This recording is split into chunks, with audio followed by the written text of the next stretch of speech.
Welcome to the Deep Dive. Each week, we take your key sources and, well, we boil them down to what really matters. Today, we're getting into active portfolio management. It's absolutely crucial if you're mastering investment strategies and especially vital for those of you tackling the CFA Level 2 material, our mission.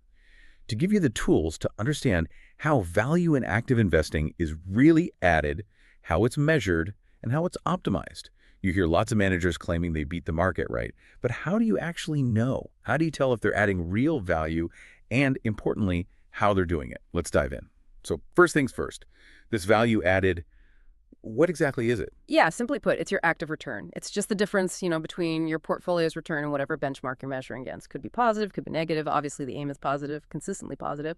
And the key thing is this value comes from active weights. Active weights. So the manager deliberately choosing not to just copy the benchmark. Exactly. It's those differences. You overweight assets you think will do well, underweight ones you think won't. Get those calls right, whether big asset allocation shifts or picking specific stocks. And that's where your positive active return, your value added, comes from. Okay, got it. That's the what. But how do we measure if a manager is genuinely skilled at this? Is the standard Sharpe ratio the right tool here? Great question.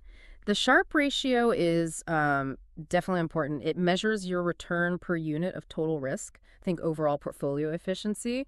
And it's useful because it isn't skewed by just adding cash or leverage, but it doesn't quite isolate the active part of the management.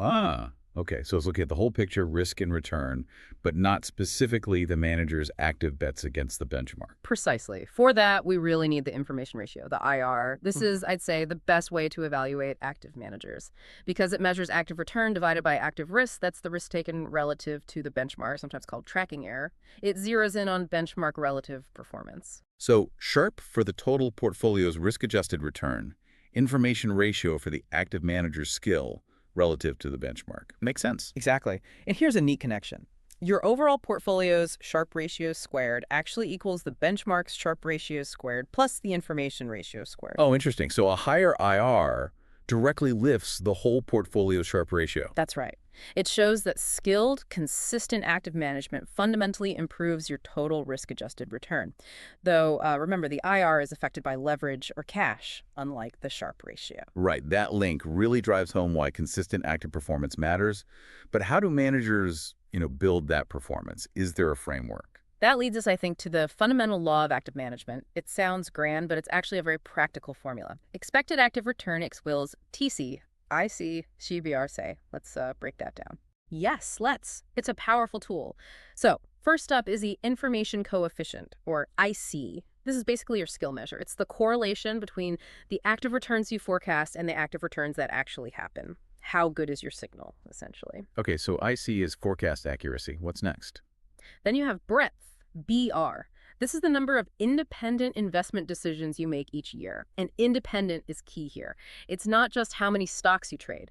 10 bets, all driven by the same single idea, might only count as one bit of breadth. Real breadth comes from distinct, uncorrelated insights. Got it. IC, skill quality, breadth, number of independent opportunities to use that skill. What about TC? Right, the transfer coefficient. TC. This measures how effectively your brilliant forecasts actually get turned into portfolio weights. This is where constraints really hit you. Things like being long only, limits on position sizes, turnover restrictions, they all reduce your TC. A TC of 1 means perfect implementation, which is pretty rare. So constraints directly limit your ability to act on your insights. Exactly. And finally, there's active risk. Say that's your tracking error, the volatility of your active returns. It basically measures how aggressive your active bets are compared to the benchmark. Okay, TC, IC, square root of BR, say.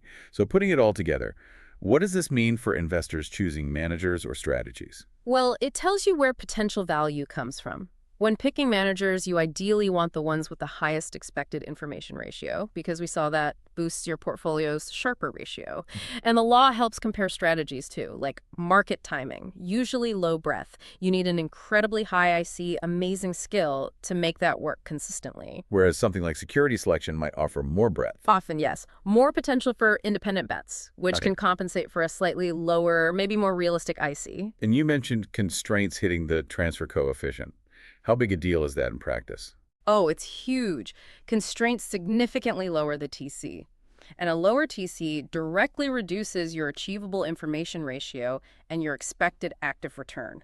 It's a real drag, especially if you're trying to run a strategy with higher active risk. Your ability to translate your skill just gets hampered. It sounds like a really powerful framework, Yeah, but are there catches?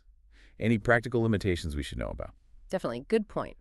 First, that information coefficient, the IC, it's really hard to estimate accurately beforehand.